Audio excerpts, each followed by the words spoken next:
And one other thing, Patrick, I want to really touch on here is kind of the new legislation that's coming up and coming through the works right now here in 2025. If you could touch on that and what that might bring for the people out there with homes.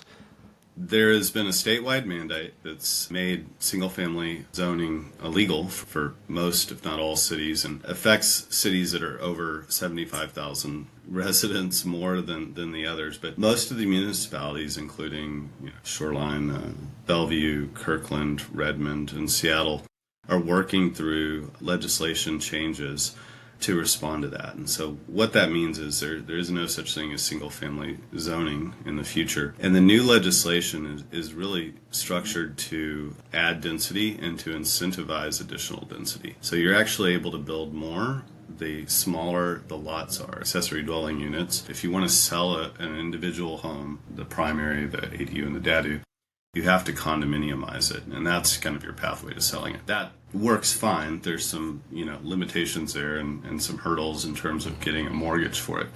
The new code is actually allowing for the lots to be subdivided down to smaller lots. So you may be able to subdivide a lot down to 4 or 6 units, depending on your location, which is really more, and all of those all of those homes can be attached, so they can really be more of like a townhouse or a row house typology.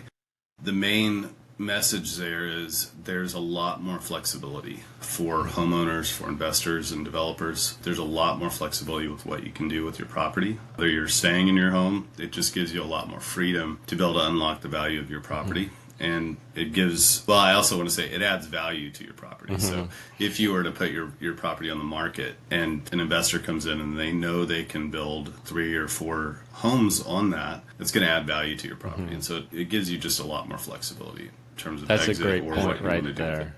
With bringing value to these homeowners, these new laws to allow for them to have a home that maybe it's not in the best of conditions, but it's a decent lot. And so instead of now having only being able to sell it to another person who's looking to live in a single family home, an investor can come in and they'll buy up this home and then be able to add multiple units to that lot to then make their money back and be a good investment for them.